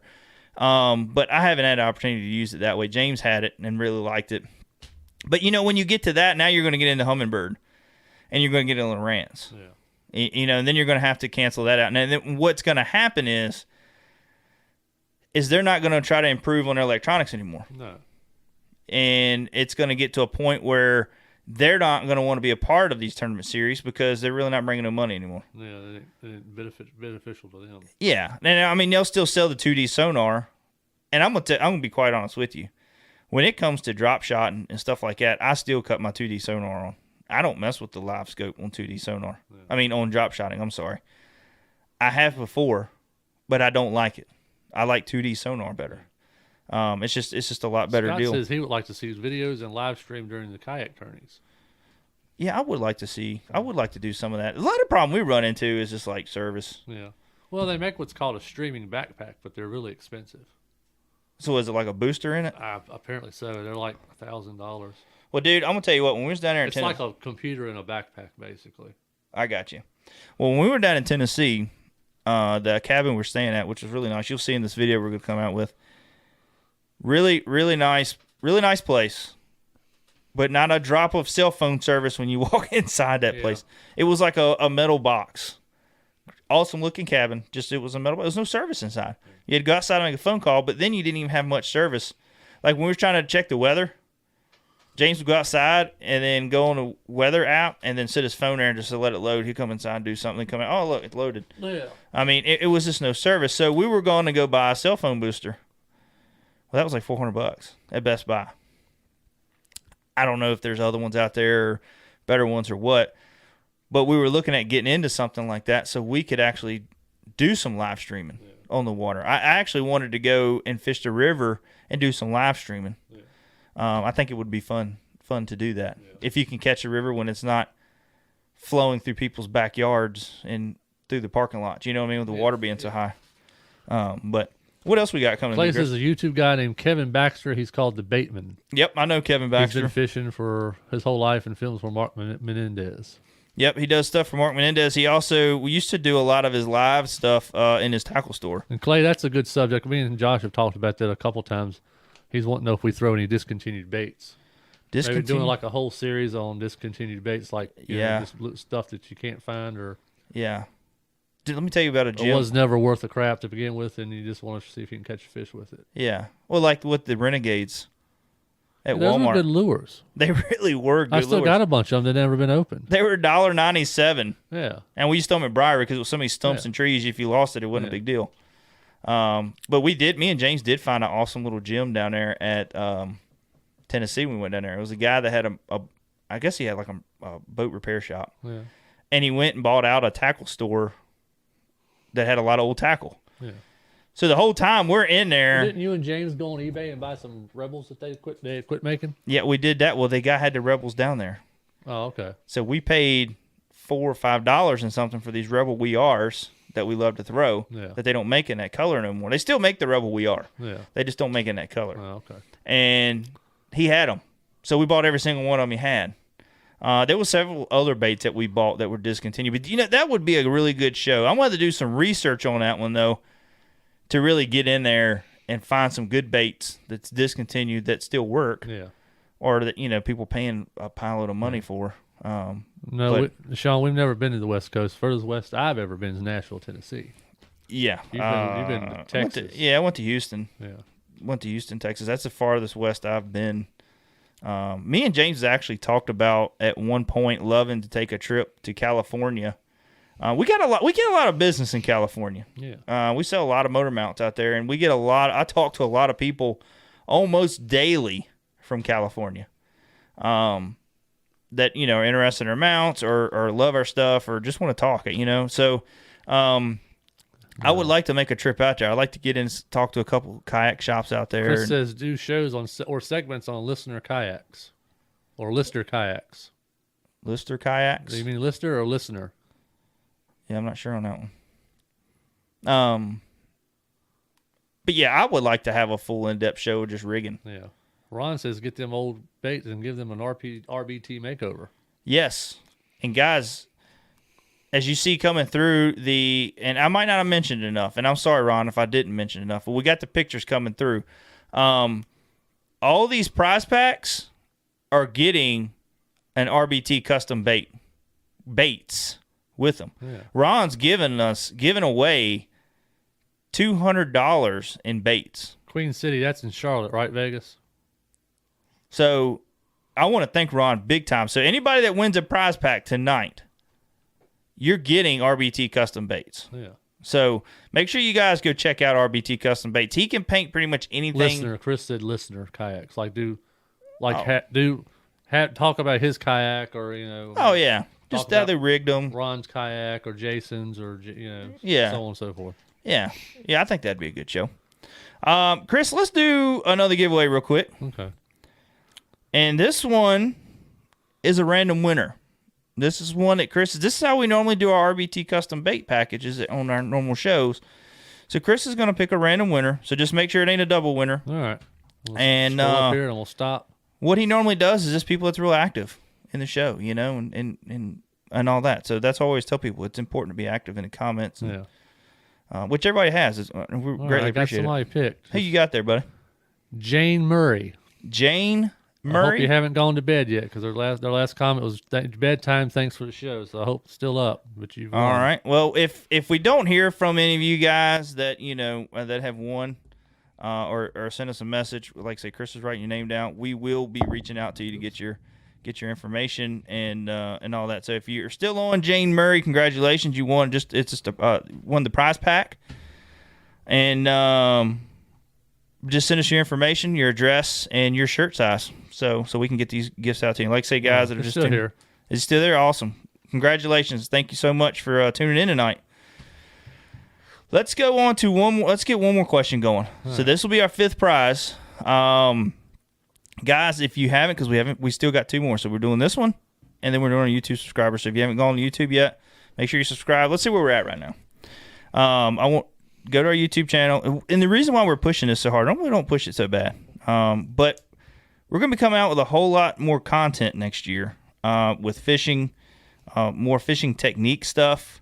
And so we just want to be able to, kind of get everybody there seeing that what we do, and just having more avenue out there for people watching us kayak fish or fishing from the bank or bass boat fishing. I mean, James is doing his custom John boat build right now. Yeah. Which we were looking. Oh, this is something I want to tell everybody. We're a motor guide dealer now. All right. So we don't have stuff in stock yet, but we will be getting motor guides in. We'll be doing the quick plates. What our goal is to do a full install kit with all the mounts that we have. So you just pick your mount, and then your motor. If you want the XI3 pinpoint or the XI3, probably we'll just be getting the pinpoints in stock because. I mean, really, most people, that's what they're going to want anyways with the spot lock and all that stuff. So, but we're going to have a full install kit, all your wiring, your plugs, breakers, all that stuff. We're also going to be selling some of that stuff individually because we are getting more into the John boat side of things too. So we want to be able to sell stuff for people to be able to rig out their John boat. So, but James is doing a good build. Make sure you go check that out. He's just added a few odd end things, but now he's going elbow deep into this project, and he's putting his decking in and all that. So we're going to have a good video coming out soon for that. So, but anyways, make sure you go subscribe to our YouTube channel. I just looked at it and then closed it, but we're at 4,558. So I want to thank everybody that has subscribed tonight because I think we was at 4,000 543 or something like that before we did the show tonight. So, anyways, number 5. So this is going to be a question. This is and a lot of guys might know this one. What do we have for them? It's going to be a 1-rod, Falcon rod, and a prize pack. All right. So, like I say, you'll get your gift certificate in the box with the prize pack stuff, and the prize pack missile baits stuff. It's going to be K9. It's going to be RBT custom baits, which he's going to send separately. He's sending all that stuff out. Yeah, we'll give him the address and he'll send you your baits. Yeah, separately. Yep. So he'll get all that stuff, and then he'll send that out to you as well. But anyways, let's get to the question.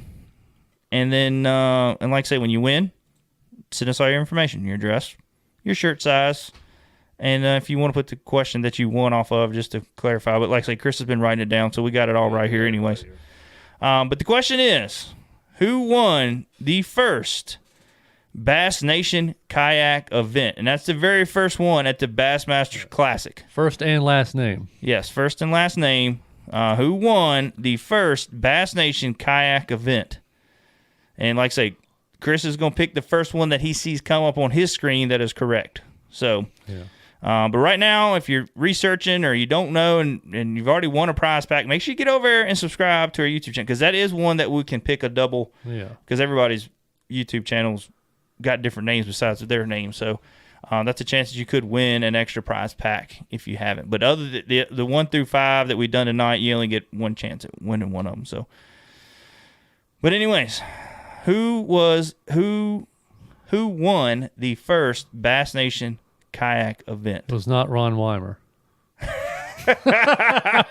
Was that Jason? Yeah.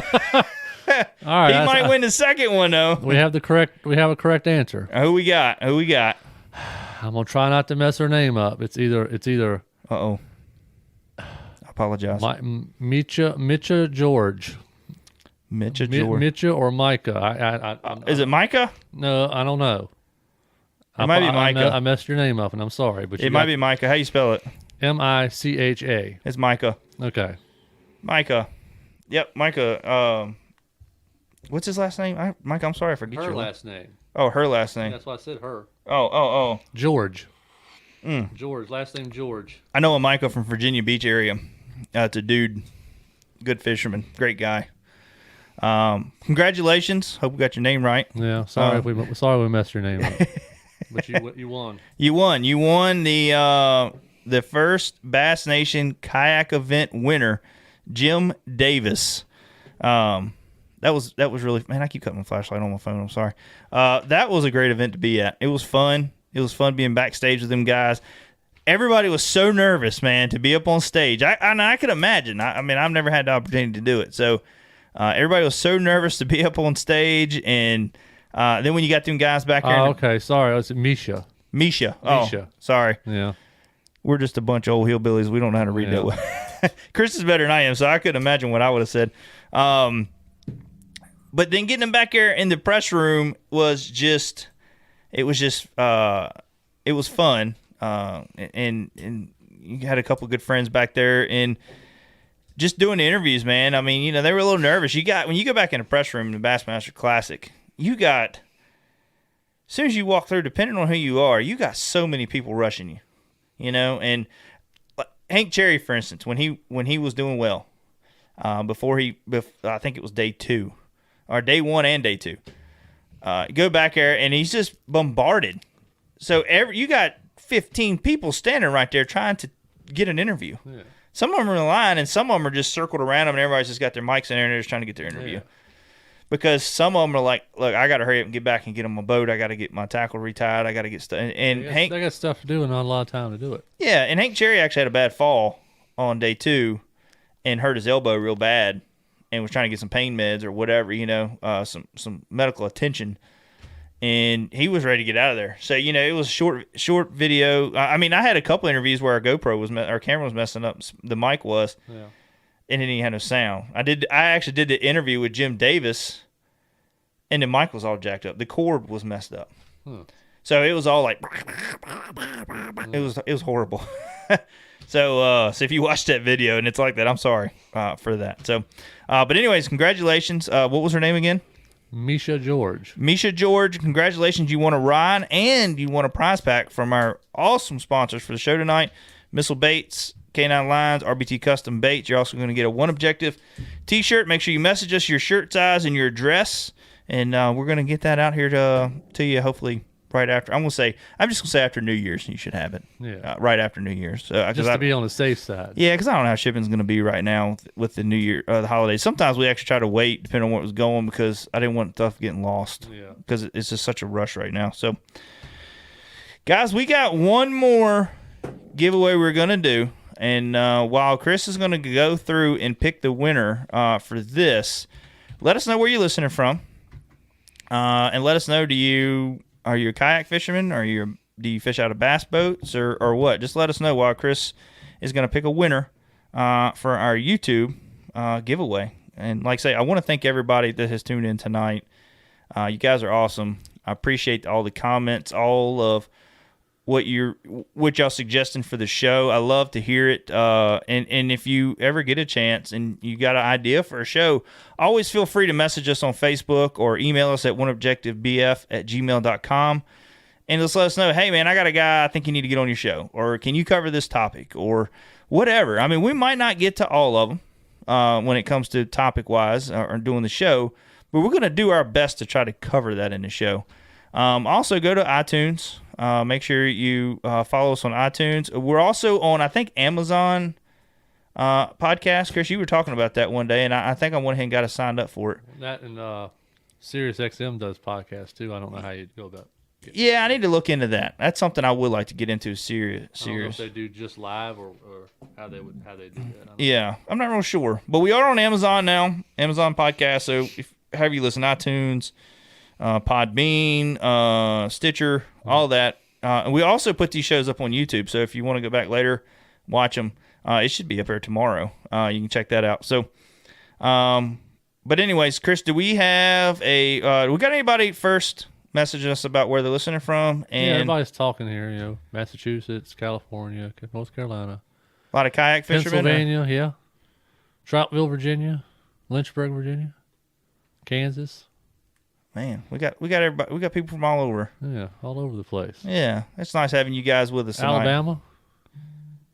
Yeah, who was that? Alabama. Alabama. Messaging us their addresses. Oh, okay. All right, Chris, let's go ahead and pick this YouTube. Let's pick our YouTube winner. I got to pick. You got to pick. Who we got? I don't know if they're on or not, but it's Vegas Fishing for the YouTube. Vegas Fishing. All right. Well, I appreciate. I guess we'll message them through YouTube. Or yeah, I'll message them to YouTube. If you're on here tonight, message us on Facebook, your information. If not, I can message you on YouTube and get your information that way. So, but other than that, guys, I don't have a whole lot more to cover tonight. It was great. It was fun doing a Christmas show. We always do a giveaway, a big giveaway for our Christmas stuff. Chris, I appreciate you coming down and helping us with this show like you do all the time. Every time you can, anyways. I know sometimes things happen. You go on vacation. Yeah. But I'm just kidding. But, it is fun getting on Vegas Butler, are you Vegas Fishing? Is okay, yeah, it's Vegas Butler. He's in chat. Oh, man. Oh, that's awesome. That's nice to have. Most of the time we do our YouTube things, I always have to hunt him down. So that's great having him on here. So, Vegas, go on there and message us your shirt size and all that. Yeah. Just go on our Facebook Messenger, though, and do it and put all that on there. So, and we'll get you a shirt. And but, yeah, guys, I appreciate you guys tuning in tonight. It is fun having everybody on. Do y'all want to have more like the open mic stuff, too? Because that's something I do like doing. I like getting questions from you guys and talking and just random topics, So, but like I say, go on YouTube, iTunes, Stitcher, Podbean, all that. I know on iTunes you can rate us. If you don't mind rating us, it'd be great. It really helps us out. You ain't got to write a comment. If you do, it's great. Let us know what you like about the show. We love to hear it. So we're going to try to get all these shipped out. But like I say, go check out all our sponsors. They support us. They have supported us for the last several years doing this show. Like I say, we talked about earlier how we were doing the show, starting out on the couch to where we are now and having the sponsors and the support that we get from all of our followers and listeners means a lot to us. So, but other than that, guys, I hope y'all have a Merry Christmas. I hope y'all have a Happy New Year's. I hope everyone stays safe through this crazy time of this virus. And you guys have a great night. We'll talk to you later.